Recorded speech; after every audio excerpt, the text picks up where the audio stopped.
welcome to the Booker Prize podcast with me, James Walton. And me, Jo Hamia. And today with our special guest, Fred Studemann. Hello. Fred is the literary editor of the Financial Times and is joining us for a special episode on the recently announced Booker Longlist for this year. And we're surrounded by all 13 of the books here, laid out on the table, and not all of them yet available to the public. Not meaning to sound smug or anything, but we've got them all. And the way we're going to do it is we're going to, because there's 13 books, we won't be able to give them as much time as they probably deserve, but we will give our instant reactions in, I'm afraid, a slightly speed dating approach. So first of all, let's just hear the full long list. Jo. And the books are... Well, 2 days ago.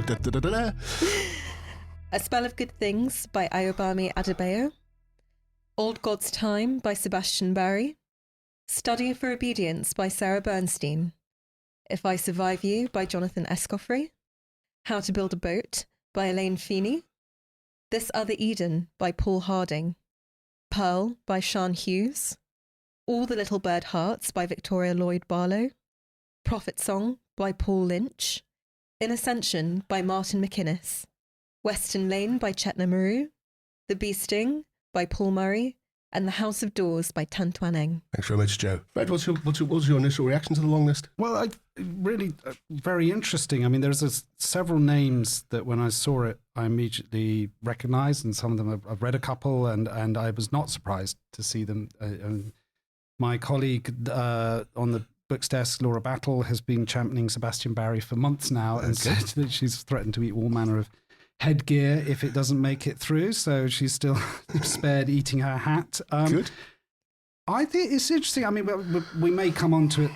Having said I recognise some names that I assumed might be in with a shout, it's interesting to see the ones that, as ever, one thinks should have and didn't. Oh, should we just do that straight away? I don't think we're allowed to roll call. I don't think we're allowed to use the word snub. But no, I don't think it is a snub. What were you surprised not to see on the list?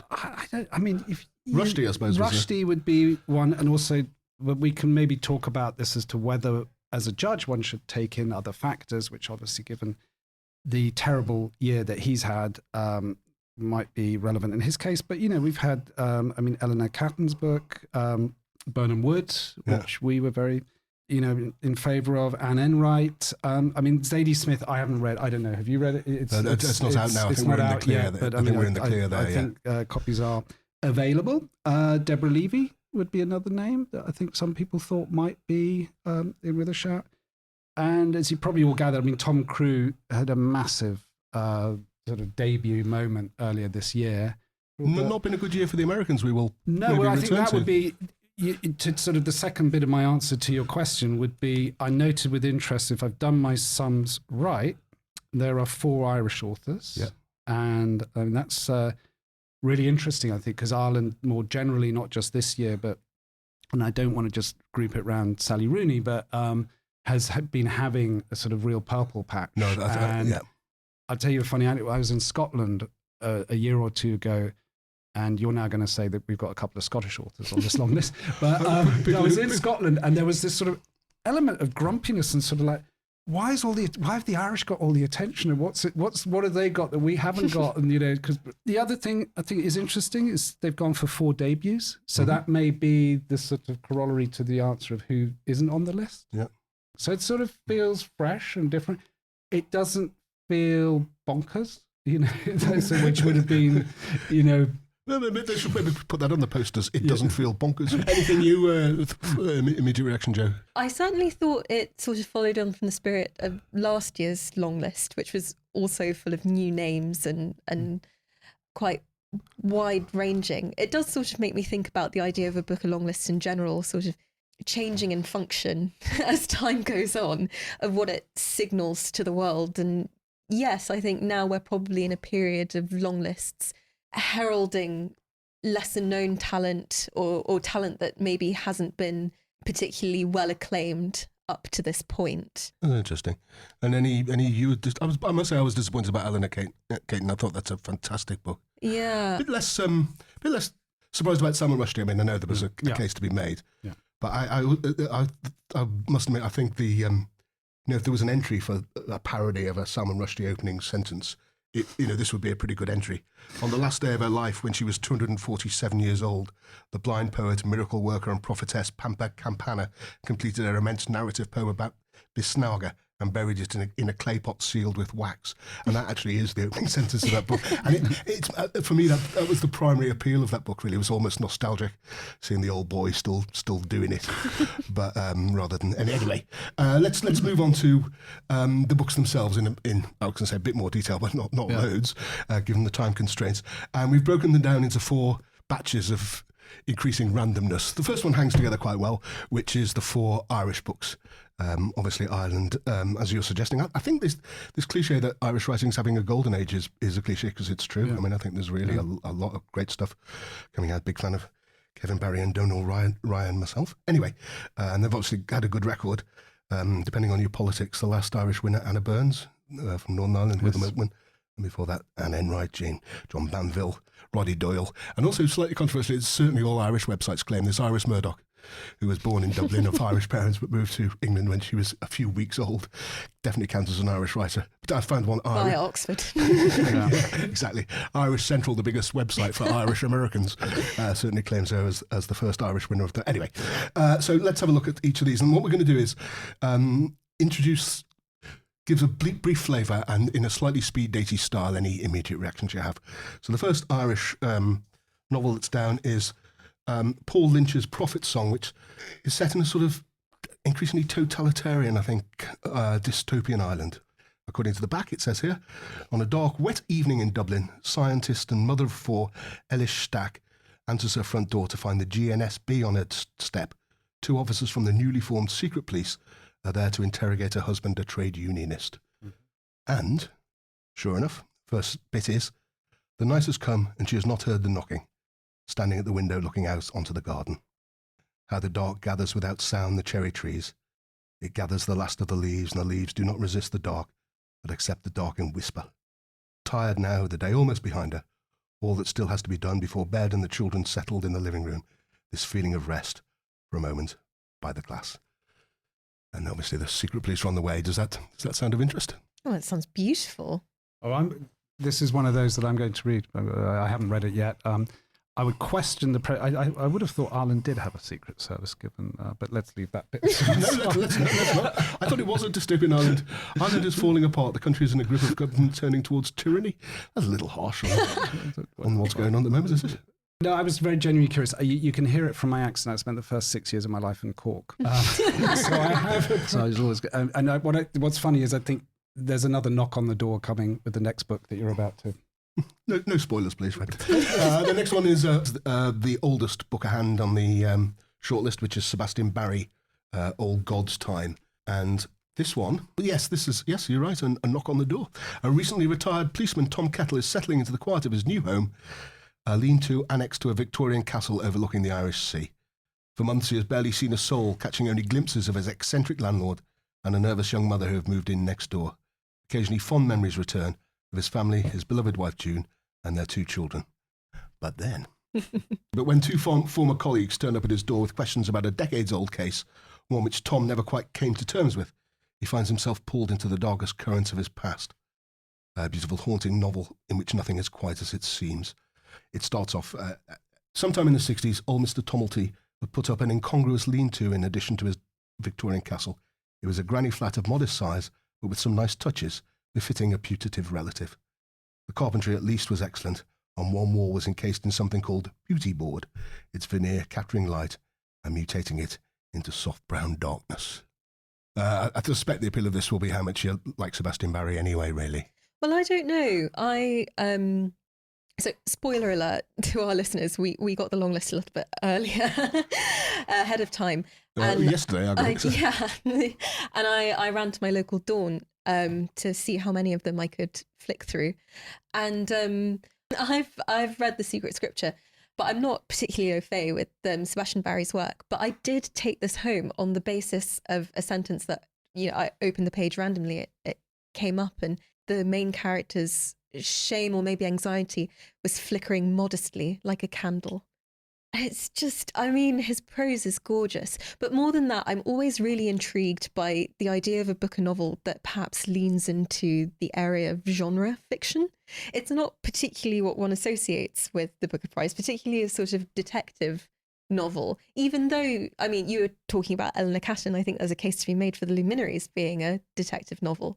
I'm always very curious to read a book that goes more in the direction of sort of mass popular culture, perhaps the way that we were talking about Vernon Godlittle. Well, this does sound like the old cop who's the case he could never quite get out of his mind. The cold case. I think it does explore a lot of familiar themes this sort of thing in this quite well trodden path in Irish writing, which is the sort of uncovering the stuff from the past that is sort of bubbling up and. You've read the book? Yeah. Oh, right. So I should probably not say too much more. No, I would say I enjoyed it. You should actually. I enjoyed it, and it was very. It's not quite. I mean, the genre thing. It sort of moves in different ways compared to what you might expect from genre, in that it doesn't sort of follow a necessarily set course. And I had different expectations of it when I read the blurb, and then what was actually delivered and how it would come to me. So that was intriguing in how the narrative is delivered. It's got unicorns in it, I hear. Well, it goes all over. It ends up in America. I should actually stop that. Okay. But it has got unicorns, and you can confirm the presence of unicorns. I may have seen a unicorn. Gosh, you're very cagey. Third Irish book, Elaine Feeney's How to Build a Boat,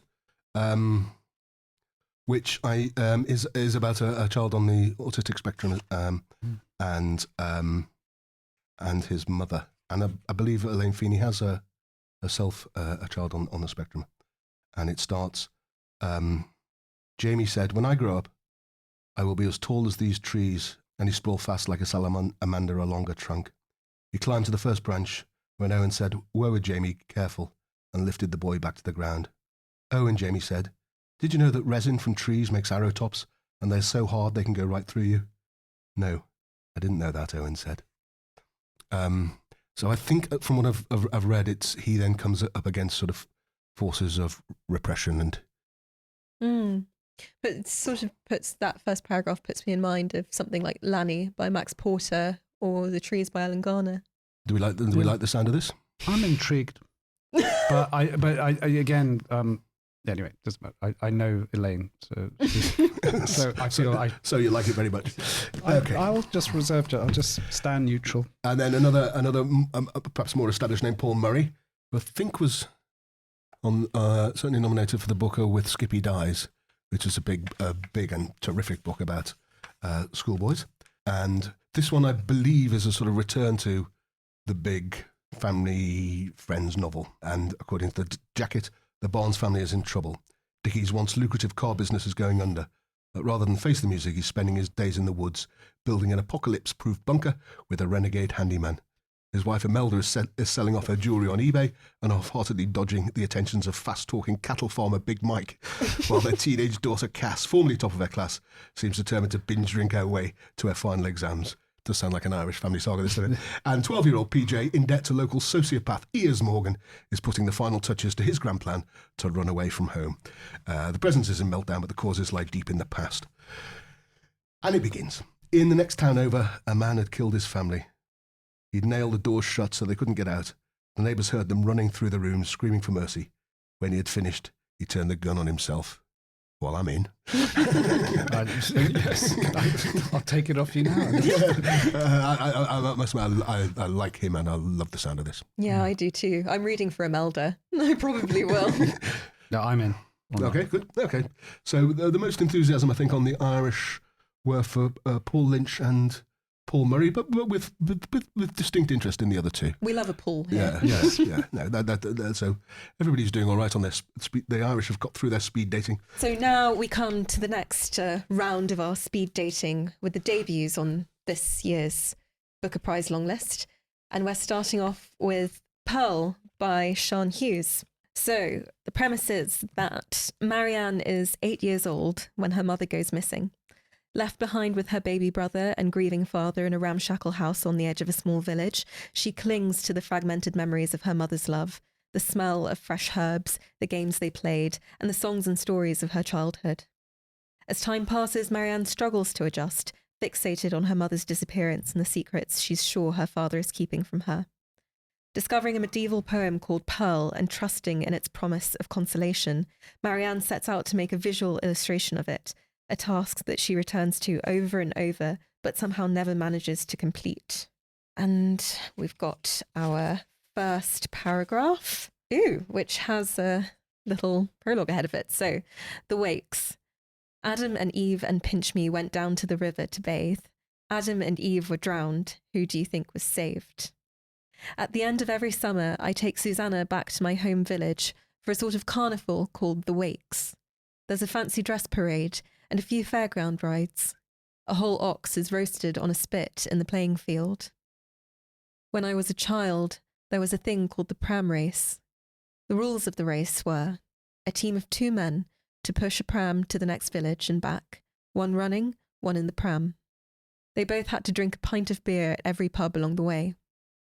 Each 2-man team dressed as a mother and baby, one of them in a grotesque old nightie filled with balloon breasts, with smeared on lipstick and hair in curlers, the other in a bib, bonnet and bath towel nappy. What an image. Yeah, sounds all right to me. Small Cheshire villages might be having their moment as well, because we had Treacle Walker, didn't we? Yeah, that's curious. I believe she's a published poet, right?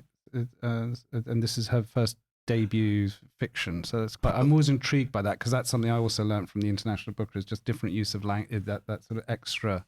I've got a slight published poets, so I'm always a little bit alarmed when they write novels.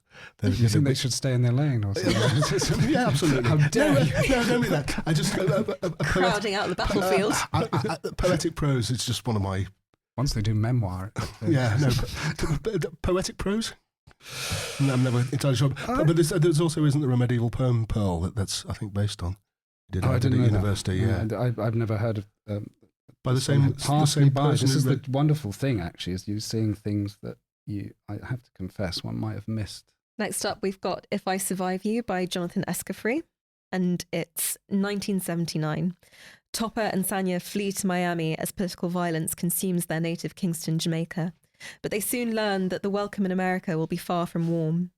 Trelawney, their youngest son, comes of age in a society which regards him with suspicion and confusion, greeting him with the puzzled question, "What are you?" Their eldest son, Delano's longing for a better future for his own children is equalled only by his recklessness in trying to secure it.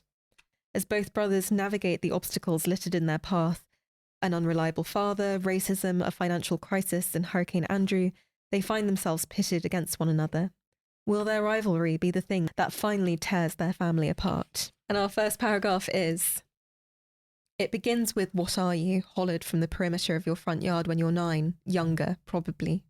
You'll be asked again throughout junior high school and high school, then out in the world in strip clubs and food courts, over the phone and at various menial jobs. The askers are expectant.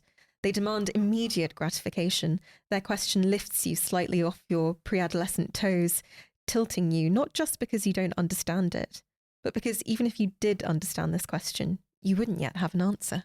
I've got just as a slight prejudice against poetic prose, slight prejudice in favour of second person, actually. I like second person narration a lot.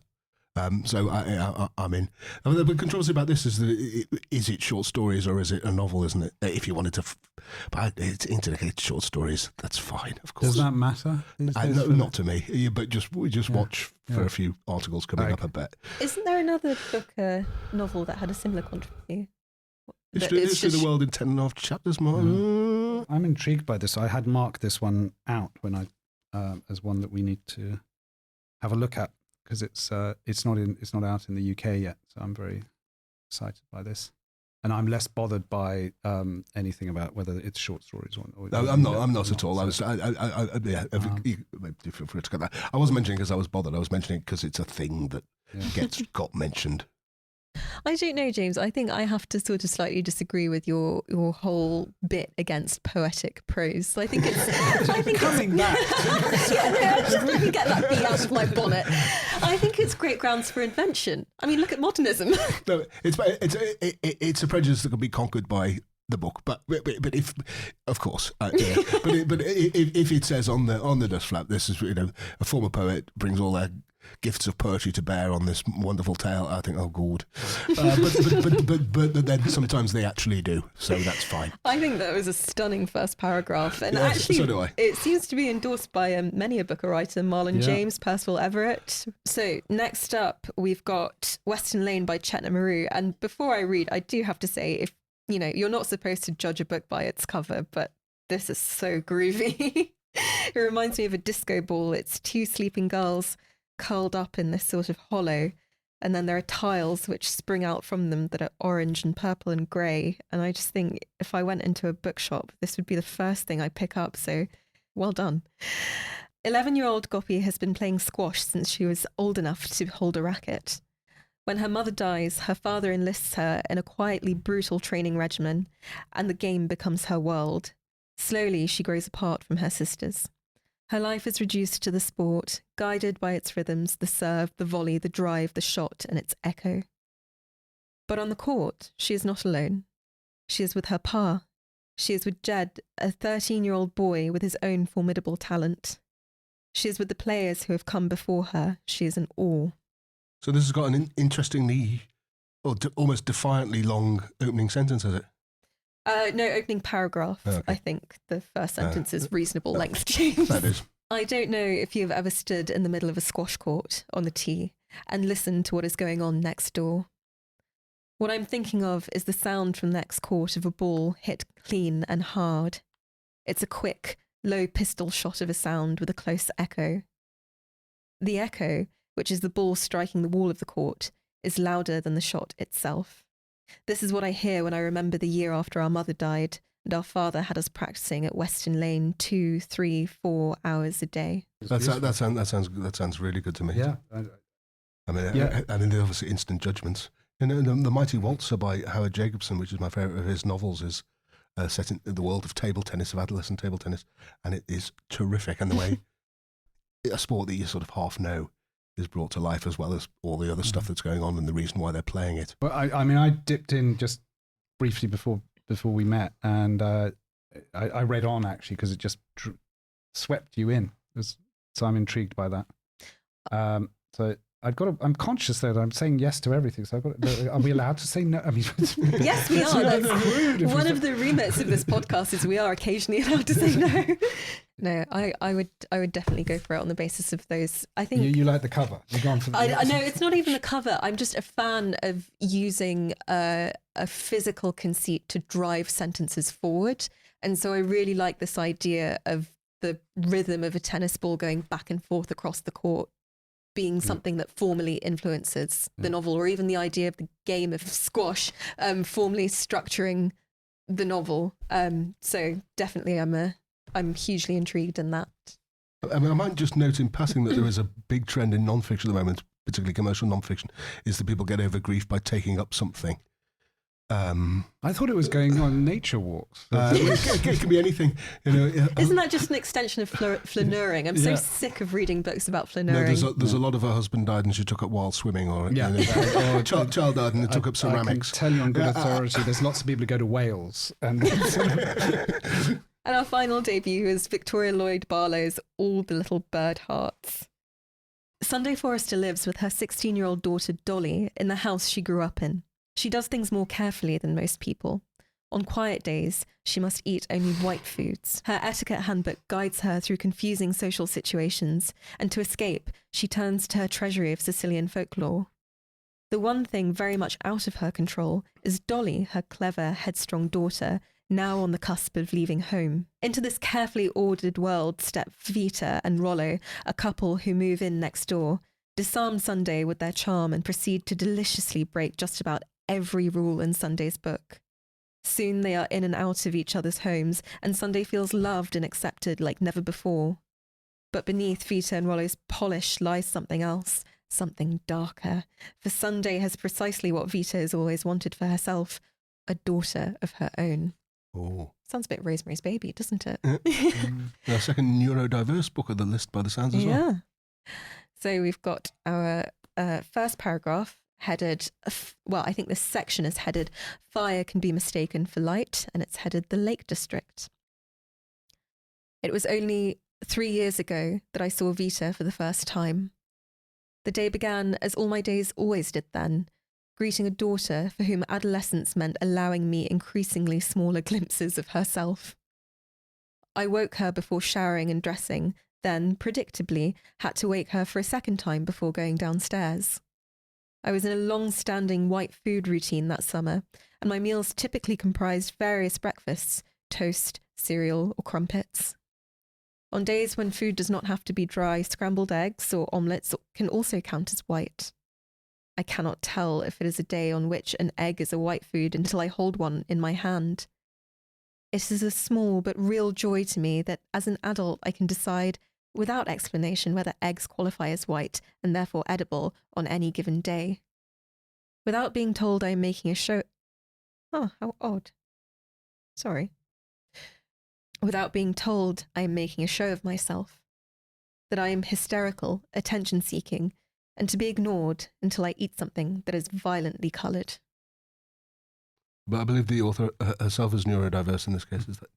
There's a very it tripped me up, a sentence break and then a sort of new clause that begins, so on any given day, full stop, and then without being told I'm making a show of myself. It's just not where I would have put a full stop, but I wonder if in a way the prose is supposed to reflect neurodivergent thought. I suspect it probably is. Yeah, I can see that appealing to a lot of people, especially younger readers, who are sort of a lot more at ease with talking about any neurodivergencies that they have. Yes, as I say, that full stop quite suddenly, and then the vault into a sentence without really any kind of preparation. It was almost like reading the middle of a sentence instead of the beginning of one. What do you make of that, guys? Well, it's difficult. I mean, it's interesting you said that, because when you were reading, I noticed there was that sort of moment where you were recalibrating, and it suggests that maybe as one goes in, there's going to be more to come. I mean, I just don't know. I haven't sort of read a lot around this, but you've mentioned that the author is neurodiverse and it's going to deal with those issues. Perhaps there's going to be a bit more using language, using grammar to kind of reflect that. So I'd be interested to, maybe we don't have the time now, but if you'd read been able to read a bit more, we could have maybe seen, is that where she's taking it? I mean, that's the bottom. I mean, to be honest, as we know, we agonised about how to cover 13 books in a single podcast, and this was the slightly unsatisfactory compromise we came up with. It's working quite well for most of the books, I think, but I think for that one in particular, it's very unfair to. If it's going to use that and develop it, then we should. And I'd be interested to see how it did. Yeah. So now we'll move on to Fred's pile of novels. So which category am I in? I've forgotten now. You're in the. This is where it starts to get random. Irish pretty good. Debut pretty good. You're on globe trotting. Oh, that's very suitable. Yeah, the FT is very global, and I'm very global. Cork to God knows where. So I'm going to start with Paul Harding. This Other Eden, which comes garlanded with great praise for him and his past works, including from the FT. Not that I was aware of that. So it's not. The profoundly moving story of an island refuge and a community of outcasts living on borrowed time. Set at the beginning of the 20th century and inspired by historical events, this other story tells the story of Apple Island, an enclave off the coast of the United States where waves of castaways, in flight from society and its judgment, have landed and built a home. Full of lyricism and power, This Other Eden explores the hopes and dreams and resilience of those seen not to fit in a world brutally intolerant of difference. So let's go in. If it's all right with you, I will ignore the prologue from the Maine Coast Heritage Trust, which is quite long, or are you all... Deal. I want to go straight in. Benjamin Honey, American Bantu Ibu, born enslaved, freed or fled at 15, only he ever knew. Ship's carpenter, aspiring orchidist, arrived on the island with his wife Patience Nee Rafferty, Galway girl, in 1793. He brought his bag of tools, gifts from a grateful captain he had saved from drowning, or plunder from a ship on which he had mutinied and murdered the captain, depending on who said, and a watertight wooden box containing 12 jute pouches. Each pouch held seeds for a different variety of apple. Honey collected the seeds during his years as a field worker and later as a sailor. He remembered being in an orchard as a child, although not where or when, with his mother, or with a woman whose face over the years had become what he pictured as his mother's, and he remembered the fragrance of the trees and their fruit. The memory became a vision of the garden to which he meant to return. No mystery, it was Eden. Years passed and he added seeds to his collection. He recited the names at night before he slept. Ashmeads, Colonel, Flower of Kent, Duchess of Oldenburg, and Warner's King, Ballyfatton, Cat's Head. Well, this is based on an interesting true story I did read up a bit about. Right. Okay. Malaga Island off Maine, which I think had been sort of settled by, I want to say, runaway slaves, ex-slaves. Anyway, people from all over as that mixed thing. And then in 1912, it was more or less wiped out by the state of Maine, and the people were taken away, and sort of dodgy scientific experiments were carried out on the people there. I mean, that sounds a very interesting story to me. I've got a prejudice on this one too. It just seems to me slightly needy about the idea that we're the best generation ever. You know how terrible people were you know what I mean? A bit. You know, please tell us we're the best people who ever lived. Please, we wouldn't have made these. We wouldn't have made these mistakes. Yeah, There's something never happened with us.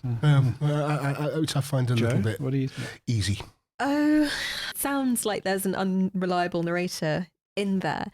But if that's the case, I always expect something a bit sort of more exciting, something that pulls me up and makes me wonder. And whilst it is very beautiful, it does so far seem slightly tame. But then again, Harding is a Pulitzer winner, so what do I know? So we move on to Ayobami Adebayo, A Spell of Good Things, which was published earlier this year. The writer is from Nigeria and part of a whole new generation that is coming through in Nigerian literature and is getting a lot of attention. Adebayo unveils a dazzling story of modern Nigeria and two families caught in the riptides of wealth, power, romantic obsession, and political corruption. Eniola is tall for his age, a boy who looks like a man. His father has lost his job, so he spends his days running errands for the local tailor, collecting newspapers and begging, dreaming of a big future. Goes on to describe then there's a girl who is a golden girl who's the perfect child of a wealthy family and now an exhausted young doctor in her first year of practice. And she's beloved by Kunle, the volatile son of family friends. So it sets up a sort of quite complex scene, I think, but very vivid. And the first paragraph is, after one of her apprentices read the notice of meeting out loud to her, Caro threw it across the room into a dustbin. Some politician's wife wanted to give a talk to the Tailoring Association, and their president had agreed to welcome the woman to their next meeting. And, of course, the president thought it meant something to mention that this politician's wife was the daughter of a tailor. Caro was almost sure this was a lie. Those people would claim to be your kinsmen if it would help them get into power. It irritated her that they would waste time listening to this woman campaigning for her husband. This was not why she paid her Tailoring Association dues. I'm in. You're in. I do like a modern Nigerian novel, actually, as well. Particularly of a kind of sort of sociological, political kind, which it sounds as if this is. I mean, it sounds fabulous, but one of these days, and this might be actually spitting in an entire tradition of African literature, I would love to read an African novel, and maybe even particularly a Nigerian novel that wasn't also at the same time a commentary on an entire nation. It does sound like a State of the Nation book. This. Yes, I would just love to read like a local sort of, concerned purely within the structures of a particular family dynamic or existential crisis African novel. For that reason, I'm afraid I'm going to disagree with you on this. I love that. Right, shall we quickly move on to the last one of mine in the global category? Tan Tuan Eng, and I should declare Tuan was a fellow judge on the International Booker, and we're sort of mates now. So this is a wonderful novel, The House of Doors. I have read it. Beautifully presented, seeing you like yes, I have it at home. Wonderful. It's gorgeous. And it's called The House of Doors, and the publisher's blurb is as follows. It is 1921, and at Cassowary House in the Straits settlements of Penang, Robert Hamlin is a well-to-do lawyer, and his steely wife Leslie is society hostess. Their lives are invigorated when Willie, an old friend of Robert's, comes to stay. Willie Somerset Maugham is one of the greatest writers of his day, but he's beleaguered by an unhappy marriage, ill health, and business interests that have all gone badly awry. He's also struggling to write. The more Leslie's friendship with Willie grows, the more clearly she sees him as he is, a man who has no choice but to mask his true self. Then I will go straight to the first paragraph. It needs us to say the book does begin with a line from Somerset Maugham. Fact and fiction are so intermingled in my work that now, looking back on it, I can hardly distinguish one from the other. And then the book itself, having told us that it's largely set in Penang, Malaysia in the 1920s, it actually opens with the character Leslie in South Africa in 1947. A story, like a bird of the mountain, can carry a name beyond the clouds, beyond even time itself. Willie Maugham said that to me many years ago. He has not appeared in my thoughts in a long time, but as I gaze at the mountains from my stoop on this autumn morning, I can hear his thin, dry voice, his diction precise, correct, like everything else about him. In my memory, I see him again on his last night in our old house on the other side of the world. The two of us on the veranda behind the house, talking quietly. The full moon, a coracle of light adrift above the sea. Everyone else in the house had already retired to bed. When morning came, he sailed from Penang, and I never saw him again. I have to fess up and say I've already got this at home. And I bought it purely because I seem to be having a good year with historical fiction, and I love the idea of a sort of meta fiction of a story within a story and the mixing of real life into an imagined narrative. And I'm a child of autofiction, so that appeals to me. I think it sounds absolutely gorgeous. You had me at it is 1921 in the streets of Penang, and then not only that, you brought in Somerset Maugham. Who I've read some of his stuff, and obviously he's a massive figure in his day. Not so much now. Completely, enormously wealthy from his writing, wasn't he? I did read. But the book partly deals with that. I mean, it alludes to it, and I won't give it away too much. But he made a lot of money, and then didn't all go so well. I mean, he's fascinating. Absolutely.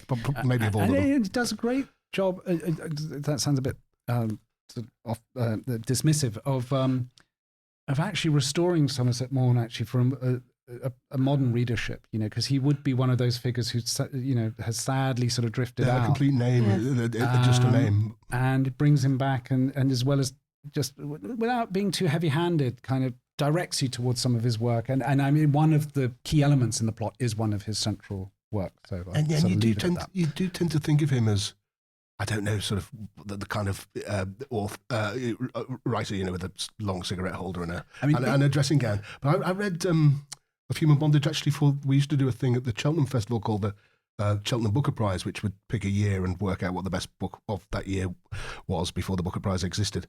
And one of them had to read Of Human Bondage, which is enormously long, but it's very painful and full of. He's not just this sort of posh. Oh no! And that comes out. It's much more complex. Yeah, very complex and very I think interesting. The other thing is it's not uncomplicated. I mean, this is sort of partly a story from the veranda, and it is sundowners, and it is, the imperial twilight. But this author manages to handle that in a very good way.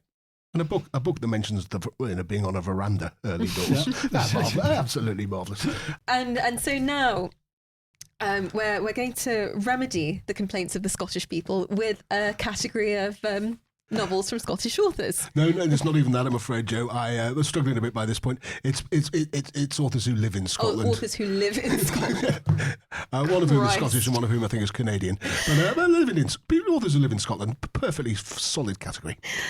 We start with Sarah Bernstein's Study for Obedience. Sarah Bernstein was also included on this year's Granta Best of Young British Novelists. A young woman moves from the place of her birth to the remote northern country of her forebears to be a housekeeper to her brother, whose wife has recently left him. Soon after her arrival, a series of inexplicable events occurs. Collective bovine hysteria, the demise of a ewe and her nearly born lamb, a local dog's phantom pregnancy, a potato blight. She notices that the local suspicion about incomers in general seems to be directed with some intensity at her, and she senses a mounting threat that lies just beyond the garden gate.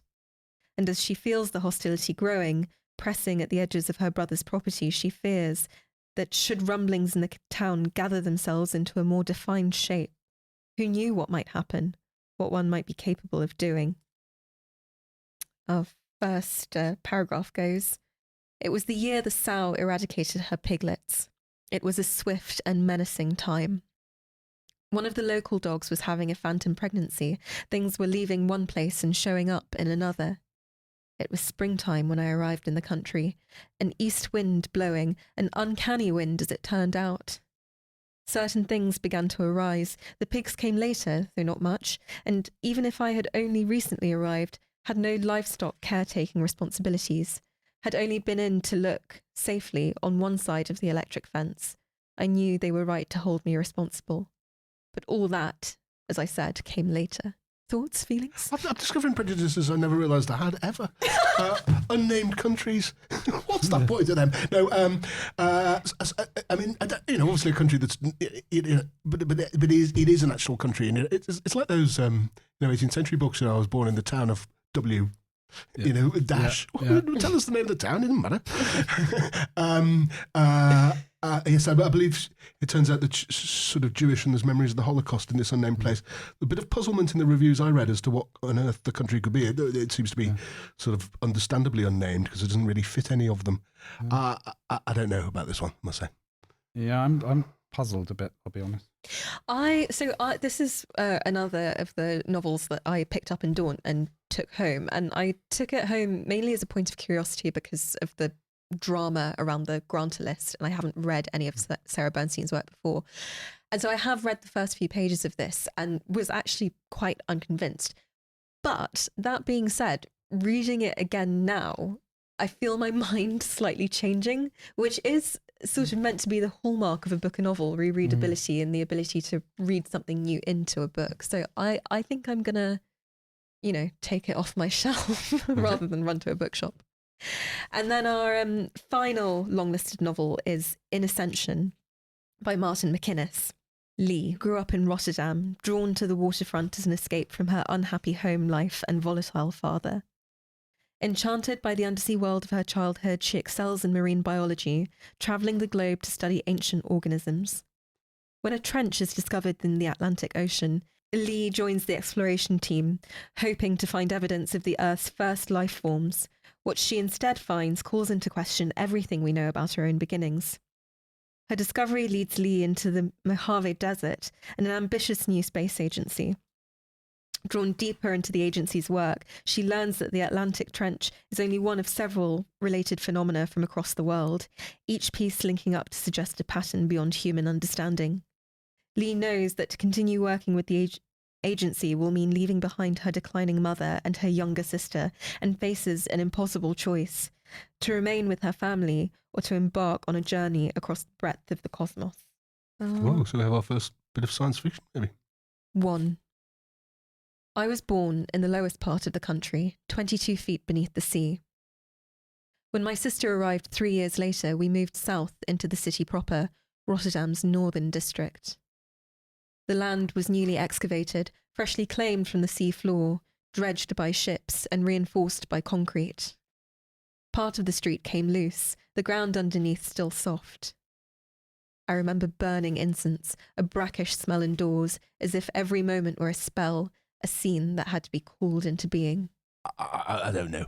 What? Oh, it's just I don't know about the opening bit. That was great, James. No, it sounds like no. Hold on a minute. I didn't say it wasn't great. I just but just no. The blurb got me more than the opening sentence. Yeah, I'd agree. I was intrigued, and I've got a.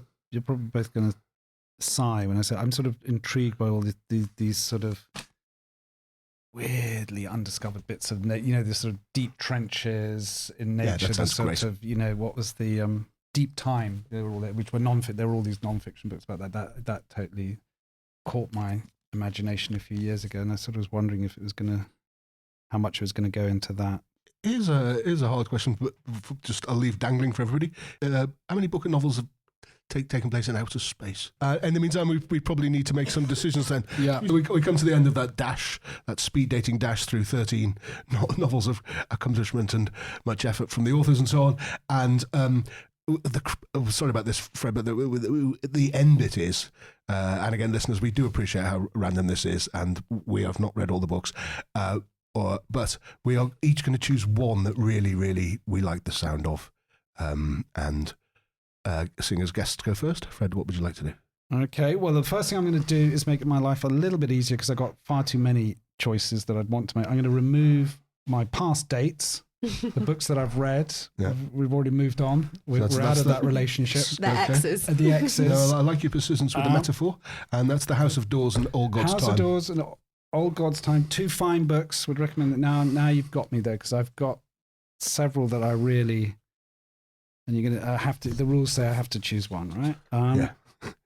Rules have been overstated for the random nature of this podcast. I had 4 on my sort of hot list, which were Paul Murray, The Bee Sting, If I Survive You, Jonathan Escoffery, Prophet Song, Paul Lynch, and Elaine Feeney's How to Build a Boat. But I am going to go for Prophet Song. Perfect. And just to make it even harder, Joe, you can't pick the same book as anybody else. Oh, great. I'm going to follow Fred's logic here and say that I've bought a fair few of these, therefore I'm but I haven't read them. I'm going to say that I'm in situationships with some of them. Those are The House of Doors, Old God's Time, and the Sarah Bernstein, which is Study for Obedience. So having sort of already messed them about a bit, out of the remainder, I would say that I'm really torn between... I'm actually quite surprised at myself. I'm torn between All the Little Bird Hearts, because I'm really keen to see how a neurodivergent sentence structure works. And I'm torn between In Ascension by Martin McInnes. And this is sort of what I love about Booker, is that I think everything that I read for it is so outside my rather bougie lit woman tastes.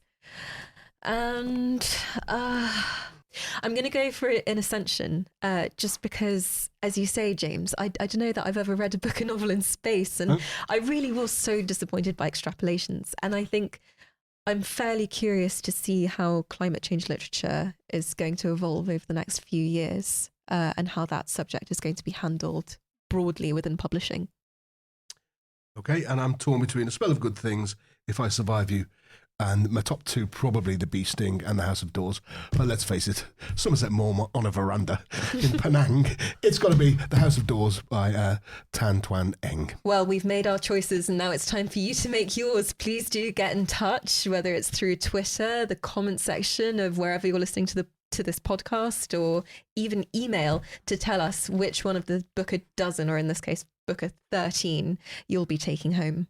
Well, thanks very much, Fred, for joining us today. It was great to have you. It was great to be here. I really enjoyed having you. Should say that the shortlist of 6 books will be announced on September the 21st. We'll definitely have a podcast about that, and we'll even have read the books by then. Yes. So that will be good. Imagine. And the winner will be announced on November the 26th. That's it for this week. If you haven't already followed the show, please do, and remember to leave a rating. You can find us at thebookerprizes.com and on Twitter, Facebook, Instagram, TikTok, and Substack at The Booker Prizes. Join us next week, where we'll be discussing our book of the month for August, Loitering with Intent by Muriel Spark. Until then, bye. Goodbye. Goodbye. The Booker Prize podcast is hosted by Joe Hamya and me, James Walton. It's produced and edited by Kevin Miolo.